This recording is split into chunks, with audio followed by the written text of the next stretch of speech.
throughout this hour. Okay. Later in the hour, we're going to open the phones up to talk about black genocide, Native American genocide. And again, 99% of whites don't know this is going on. But it was George Bush Sr. when he was working for Nixon who actually carried out sterilization. This is mainstream news, and abortions on the Native American reservations. So if you want the big socialized health care of Obama, get ready, because that's what it means. The same stuff that the Bureau of Indian Affairs gives people in the VA. But they've made a new film that is really impressive, and it gets into this whole history of black genocide. I'm actually looking for it in here. I had it in here. Oh, here it is. It's underneath Endgame. It's Ma'afa, Black Genocide in the 21st Century in America. And it's just an excellent film that everybody needs to see, because like I said earlier, my film Endgame gets into the whole eugenics operation and how that's the religion of the New World Order, in their own words. A religion of death. They love death. They that hate me love death. And so that's why abortion is a sacrament to these people. And I'm not kidding. I mean, I come at this from a secular analysis. I am a Christian, but I don't let that be a rose-colored darkly, though it really gives me discernment.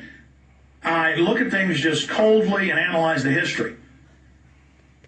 And then I emotionally rally people to fight against it. But it is very, very real. So we appreciate Mark Crutcher for coming on the show and for producing this film. Mark, good to have you here. Thank you, sir. Thanks for having me on. You bet. So tell us about your journey, your organization, what you do generally, and how it led you deeper down the rabbit hole to really the fount of this Planned Parenthood evil.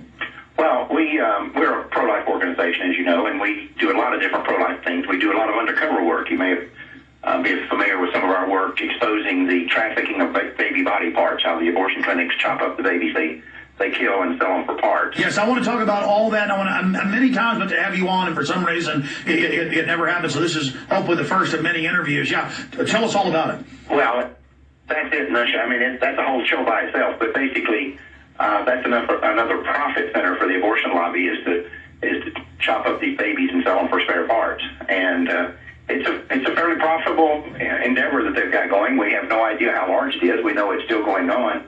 We were undercover in an abortion clinic in Overland Park, Kansas for 31 months and came out with all the documentation on it. They actually put out brochures, just like you get on a new car or something, talking about how they sell the body parts. And then we also did an undercover investigation on the fact that Planned Parenthood is running a nationwide pedophile protection racket. They're protecting the men who sexually abuse and rape children. And we proved it, and I'll say it right here on your show. They're running a nationwide pedophile protection racket. If that's not true, that's libel and slander on its face, and they would have sued me the first time I said it 7 years ago. I've said it on over 200 national and local television and radio stations. They've never even once contacted me. Now, for those that don't know, I should have read your bio for people, but it's so lengthy. You're on syndicated radio, TV. I mean, you reach millions of people every week. You might tell folks how big your ministry is, and they just back off and shut up. And see, I never knew this stuff either, but over the decades, that's what I found out. Devil-worshipping pedophiles basically run the New World Order, the global government, and they love death, they love killing babies. But please continue. So body parts, pedophile rings, black genocide, yes. Yeah, now, one of the things that those of us in the pro-life movement have always known is that there was a strong racial element to the motivation behind the legalization of abortion. And so about 3 years ago, we launched an investigation into this, and what we have found, I mean, I've been in the pro-life battle for 30 years. I've been working in it full-time for 23 years. And Alex, I've learned things in the last 3 years that I never dreamed of. I work in this 24 hours a day, 7 days a week. And the stuff that we've learned in the last 3 years is mind-boggling. And it is absolutely undeniable now that racism was a primary motivation, if not the primary motivation. Matter of fact, I would go so far as to say it was the primary motivation for the legalization of abortion to begin with.